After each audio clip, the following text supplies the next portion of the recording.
Hello student, welcome to the math solver. तो चलिए आज सॉल्व करते हैं प्रश्नावली 4.2 को। तो पहला क्वेश्चन दिया, गुणनखंड विधि से निम्न द्विघात समीकरणों के मूल ज्ञात कीजिए। तो पहला का पहला x square minus 3x-10 equal to 0। तो हमें दो ऐसी संख्या ढूंढनी है जिसको प्लस करने पर -3 मिले और मल्टीप्लाई करने पर -10 मिले। तो हो जाएगा x square -5x plus 2x -10 equal to 0। तो -5x प्लस 2x को जब हम ऐड करेंगे तो हमें मिलेगा -3x, और -5 2 को जब मल्टीप्लाई करेंगे तो हमें क्या मिलेगा -10। तो ऐसे ही दो संख्या ढूंढनी है। फिर हम x कॉमन ले लेंगे तो हो जाएगा x equal to -5 plus 2x -5 equal to 0। तो हो जाएगा x plus 2 and into x minus 5 equal to 0। हो जाएगा x प्लस 2 इक्वल टू 0 और x माइनस 5 इक्वल टू 0। तो हो जाएगा 2 को इधर लाएंगे तो माइनस में हो जाएगा, तो हो जाएगा x इक्वल टू -2 और हो जाएगा -5 को उधर ले जाएंगे तो प्लस में हो जाएगा, तो हो जाएगा x इक्वल टू 5। तो हमें क्या मिला, x इक्वल टू -2 और 5। तो हमें ये दो मूल मिले। दूसरे में देखते हैं। तो पहले का दूसरा दिया है 2x square plus x minus 6 equal to 0। तो इसको 2 से डिवाइड कर देंगे तो हो जाएगा x square plus x upon 2 minus 3 equal to 0। अब इसके लिए दो ऐसी संख्या खोजेंगे जिसको जोड़ने पर x अपॉन 2 मिले और मल्टीप्लाई करने पर -3 मिले। तो हो जाएगा x square plus 2x minus 3x upon 2 -3 equal to 0। तब इन दोनों का जब हम ऐड करेंगे 2 into 2 is equal to 4x हो जाएगा -3x। तो क्या मिलेगा x अपॉन 2, और इन दोनों का जब मल्टीप्लाई करेंगे तो -3 into 2 is equal to -6 upon 2। तो 2 से -6 कैंसिल होगा तो क्या मिलेगा -3। ठीक, तो इसी तरह हमें लिखना है। अब x कॉमन ले लेंगे तो x plus 2 -3 upon 2 x plus 2 equal to 0। तो हो जाएगा x -3 अपॉन 2 और हो जाएगा x प्लस 2 इक्वल टू 0। तो हो जाएगा x -3 अपॉन 2 इक्वल टू 0 और x प्लस 2 इक्वल टू 0। तो हो जाएगा x इक्वल टू 3 अपॉन 2 और x इक्वल टू -2।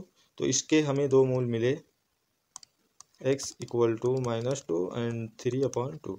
तो इसके दो मूल ए मिले। तो ठीक इसी प्रकार और जो पहले के पार्ट में है, तीसरा, चौथा और पांचवा, ये आप लोग कर लेना, बिल्कुल ऐसे ही करना है। क्वेश्चन नंबर 2 में दिया, उदाहरण 1 में दी गई समस्याओं को हल कीजिए। तो उदाहरण 1 यार मुझे याद नहीं है क्या था, तो इसके लिए इसको छोड़ते हैं। अब आते हैं क्वेश्चन नंबर 3 में। ऐसी दो संख्या ज्ञात कीजिए जिनका योग 27 हो और गुणनफल 182 हो। माना दो संख्याएं x और y हैं। ठीक, तो दो संख्याओं का योग तो हो जाएगा x plus y equal to 27, और दो संख्याओं का गुणनफल यानी x into y equal to 182। ठीक, इसको मान लेते हैं फर्स्ट, इसको मान लेते हैं सेकंड। तो समीकरण फर्स्ट से समीकरण फर्स्ट से y इक्वल टू हो जाएगा 27 माइनस x। इसको मान लेते हैं समीकरण थर्ड। तो y की वैल्यू इक्वेशन 2 में पुट करेंगे, का y का मान समीकरण 2 में रखने पर, ठीक, तो समीकरण 2 में जब रखेंगे तो हो जाएगा x 27 minus x equal to 182। तो मल्टीप्लाई कर देंगे तो हो जाएगा 27x minus x square equal to 182। ठीक, तो 182 को इधर लाएंगे तो हो जाएगा 27x minus x square minus 182 equal to 0। अब दोनों तरफ माइनस से मल्टीप्लाई कर देंगे तो हो जाएगा x square minus 27x plus 182 equal to 0। तब अब हमें दो ऐसी संख्या खोजना है जिनको ऐड करने पर -27 मिले और दोनों को मल्टीप्लाई करने पर 182 मिले। तो चलिए लिखते हैं x square minus 14x minus 13x plus 182। तो 14 और 13 को जब ऐड करेंगे तो -27 मिलेगा, और 14 13 का जब -13 और -14 का जब मल्टीप्लाई करेंगे तो हमें मिलेगा 182। तो हमारा जाएगा x कॉमन ले लेंगे, x माइनस 14 माइनस 13 और हो जाएगा x माइनस 14 इक्वल टू 0। हो जाएगा x minus 13 x minus 14 equal to 0। तो x की वैल्यू क्या मिली, 13 एंड 14। ठीक, तो x का यह मान अब हम समीकरण नंबर 3 में रखेंगे। x का मान समीकरण 3 में रखने पर, तो हमें y की वैल्यू मिलेगी। तो y equal to 27 minus x का मान पहले 13 रखते हैं, तो y की वैल्यू क्या मिली, 14। अब x की वैल्यू जब हम समीकरण 3 में 14 रखेंगे तो हमें मिलेगा 27 माइनस 14 इक्वल टू 13। यानी हमें क्या मिला, जब x इक्वल टू 13 है तब y इक्वल टू 14, और x इक्वल टू जब 14 है तब y इक्वल टू क्या मिला, 13। ठीक, तो हमें दो ऐसी संख्याओं का ज्ञात करना था जिनका योग 27 हो और गुणनफल 182 हो। तो हमने x और y माना था, x की वैल्यू 13 तो y की वैल्यू 14 होगी, जब x की वैल्यू 14 होगी तो y की 13 होगी। तो हमें यही दो संख्या मिली, 13 और 14। अब चौथे पे आते हैं। चौथे में दिया दो क्रमागत धनात्मक पूर्णांक संख्या ज्ञात कीजिए जिनकी वर्गों का योग 365 हो। माना दो क्रमागत धनात्मक पूर्णांक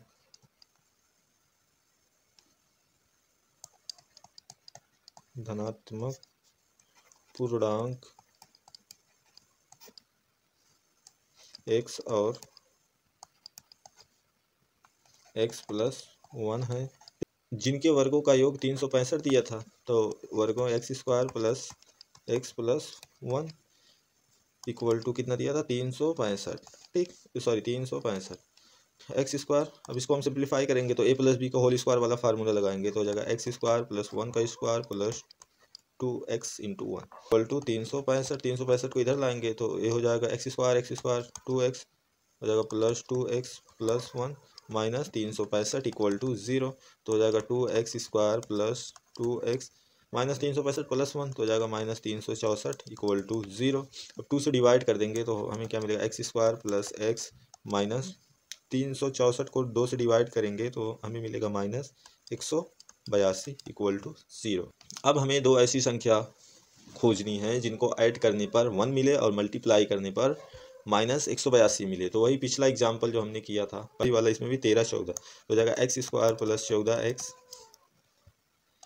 माइनस 13x माइनस 182। 14 माइनस 13 तो 1 मिलेगा और 14 माइनस 13 को मल्टीप्लाई करेंगे तो 182 मिलेगा। तो x कॉमन ले लेंगे तो x प्लस 14 इक्वल टू 0 तो हो जाएगा x minus 13 x plus 14 equal to 0। तो x की क्या वैल्यू मिली, 13 और माइनस 14। ठीक, तो हमें यहाँ पे दिया था क्वेश्चन में धनात्मक पूर्णांक, तो हमारा 14 जो है माइनस 14 ऋणात्मक पूर्णांक है तो यह मान्य नहीं है।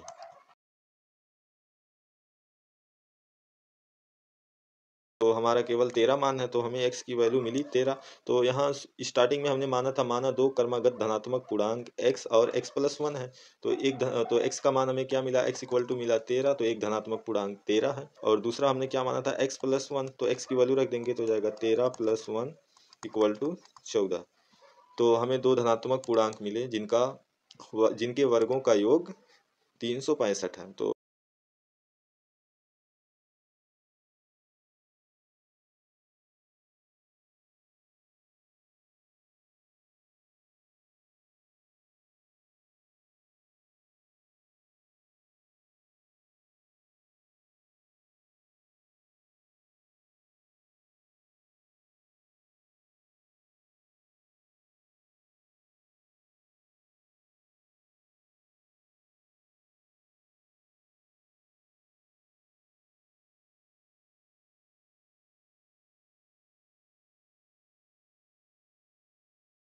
क्वेश्चन नंबर 5 पे, क्वेश्चन नंबर 5 में दिया एक समकोण त्रिभुज की ऊंचाई इसके आधार से 7 सेंटीमीटर कम है। यदि कर्ण 13 सेंटीमीटर हो तो अन्य दो भुजाएं ज्ञात कीजिए। ठीक, तो पांचवा पहले हम त्रिभुज बना लेते हैं, समकोण त्रिभुज। तो हमारा समकोण त्रिभुज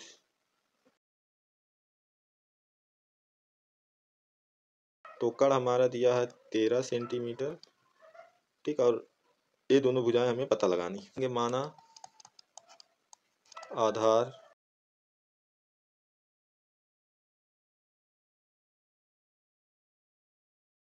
यानी ये आधार हमने x मान लिया, तो तब ऊंचाई जो है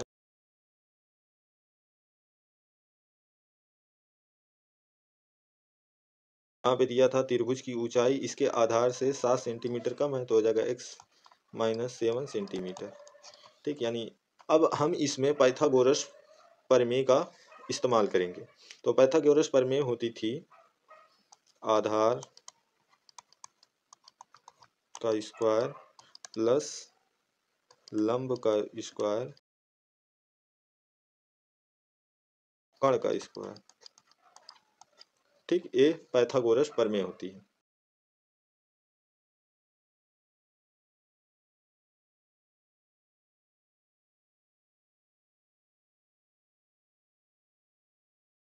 ये हमारी पाइथागोरस प्रमेय है।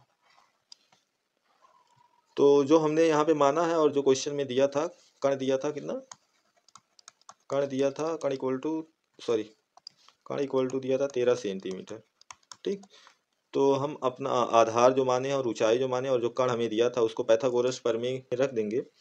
तो हमारा आधार हमने कितना माना है, एक्स स्क्वायर हो जाएगा, और प्लस लंब कितना माना है, एक्स माइनस 7 का होल स्क्वायर हो जाएगा, इक्वल टू कण हमें दिया है 13, तो 13 का स्क्वायर हो जाएगा। तो इसको सॉल्व करेंगे तो हो जाएगा एक्स स्क्वायर, इसमें ए माइनस बी का होल स्क्वायर का फार्मूला लगाएंगे तो हो जाएगा एक्स स्क्वायर प्लस 7 का स्क्वायर तो हो जाएगा 49, और हो जाएगा minus 2x into 7 equal to 13 का स्क्वायर हो जाएगा 169। तो एक्स स्क्वायर तो हो जाएगा 2x स्क्वायर प्लस 49 माइनस 7 गुणे 2 तो हो जाएगा 14x। इसको इधर ले आएंगे तो हो जाएगा माइनस 169 इक्वल टू 0। तो हो जाएगा 2x स्क्वायर माइनस 14x, तो माइनस 169 प्लस 49 ये हो जाएगा माइनस 120 इक्वल टू 0। अब इसको हम 2 से डिवाइड कर देंगे तो ये हो जाएगा एक्स स्क्वायर माइनस 7x, और 120 को 2 से डिवाइड करेंगे तो मिलेगा माइनस 60 इक्वल टू 0। हमें दो ऐसी संख्या खोजना है जिसको जोड़ने पर -7 मिले और मल्टीप्लाई करने पर -60 मिले। तो वो दोनों संख्या है -12 और +5।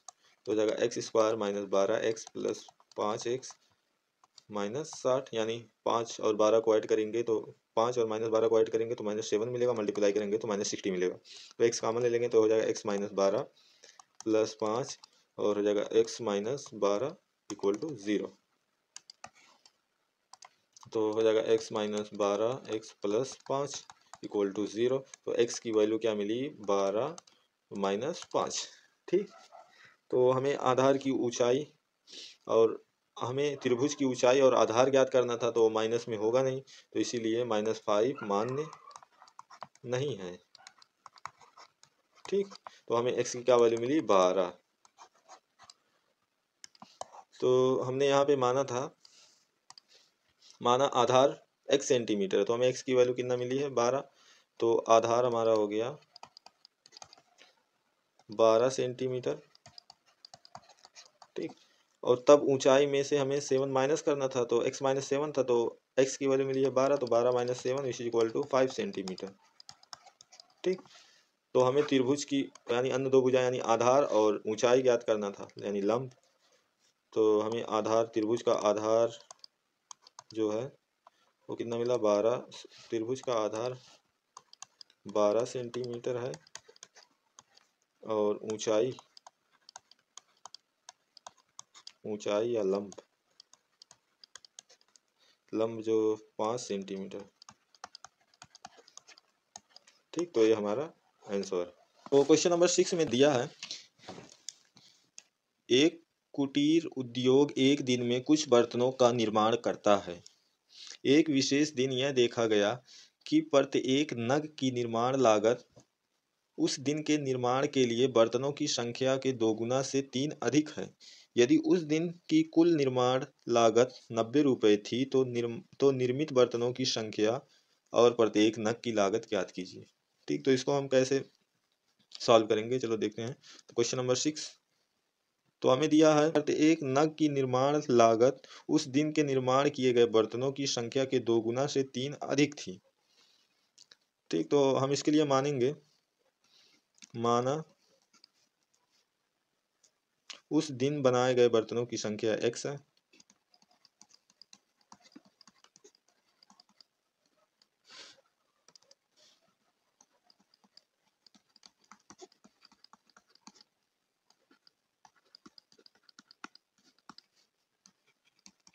बर्तनों की संख्या इक्वल टू x है, और प्रत्येक बर्तन की निर्माण लागत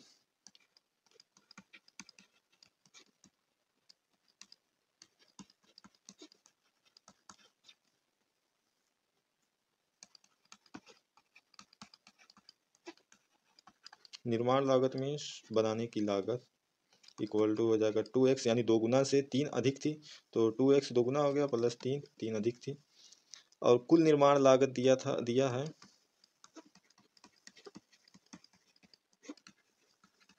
कुल निर्माण लागत दिया है रुपया 90 रुपया। ठीक, तो कुल निर्माण लागत इक्वल टू निर्मित बर्तनों की संख्या प्रत्येक बर्तन की लागत। ठीक, कुल निर्माण हमारा 90 है, तो 90 इक्वल टू हो जाएगा निर्मित बर्तनों की संख्या, तो निर्मित बर्तनों की संख्या उस दिन बनाए गए बर्तनों की संख्या वही x है, इंटू हो जाएगा प्रत्येक बर्तनों की निर्माण लागत, तो प्रत्येक बर्तनों की निर्माण लागत है 2x प्लस 3। तो इसको सॉल्व करेंगे तो x से मल्टीप्लाई करेंगे तो हो जाएगा 2x square plus 3x equal to 90। तो हो जाएगा 2x स्क्वायर, 90 को इधर लाएंगे तो हो जाएगा plus 3x minus 90 equal to 0। तो अब इसको सॉल्व कर लेंगे तो 2 से डिवाइड कर देंगे तो हो जाएगा x square plus 3x upon 2 minus 90 upon 2 which is equal to 45 equal to 0। अब हमें दो ऐसी संख्या ढूंढना है जिसको जोड़ने पर 3/2 मिले और मल्टीप्लाई करने पर माइनस 40, तो वो दो संख्या हमें ज्ञात करना है। ठीक, तो वो दोनों संख्या में मिली 6 और माइनस 15/2, तो हो जाएगा x square minus 6x plus 15x upon 2। तो 6 दूना 12, 12 में से 15 गए 3x अपॉन 2, और 15 छक्का 90, 90 का 2 से डिवाइड किया 45 माइनस 45। ठीक, तो अब x कॉमन ले लेंगे तो हो जाएगा x equal to x minus 6 plus 15/2 which into x minus 6 equal to 0। तो हो जाएगा x माइनस 6 और हो जाएगा x प्लस 15/2 इक्वल टू 0। तो x की वैल्यू क्या मिली, x इक्वल टू 6 उधर जाएगा तो प्लस में हो जाएगा और माइनस 15/2 उधर जाएगा तो माइनस में हो जाएगा, तो माइनस 15/2। निर्मित बर्तनों की संख्या तथा प्रत्येक नग की लागत ज्ञात करना। ठीक, तो माइनस में तो आएगा नहीं, तो इसीलिए यह मान नहीं है माइनस 15/2। तो हमारी जो x की वैल्यू मान है वह है x इक्वल टू 6, ये वैल्यू मान है। तो अब आते हैं जहाँ पे हमने माना था, तो हमने माना था कि बर्तनों की संख्या x है, तो x की वैल्यू क्या मिली 6, यानी बर्तनों की संख्या 6 है। प्रत्येक बर्तन की निर्माण लागत 2x प्लस 3 था। ठीक, तो x की वैल्यू रख देंगे तो हो जाएगा 2 इंटू 6 प्लस 3, तो हो जाएगा 6 दूना 12, 12 3 15। तो प्रत्येक बर्तन की लागत 15 है और बर्तनों की संख्या 6 है। ये हमें आंसर मिला। तो यहाँ पे क्या ज्ञात करना, निर्मित बर्तनों की संख्या, तो हमें मिला निर्मित बर्तनों की संख्या 6 है, और क्या था, प्रत्येक नग की लागत ज्ञात कीजिए, और प्रत्येक नग की लागत 15 रुपया है, और प्रत्येक नग की लागत 15 रुपये है। ठीक, तो हमें आंसर मिला 6वें का। तो मिलते हैं अगली वीडियो में प्रश्नावली 4.3 को लेकर। आज की वीडियो में इतना ही। तो वीडियो को ज़्यादा से ज़्यादा लाइक शेयर करें, और वीडियो के डिस्क्रिप्शन में व्हाट्सएप ग्रुप और फेसबुक पेज का लिंक दिया गया है, तो ग्रुप को ज्वाइन करें और पेज को फॉलो करें।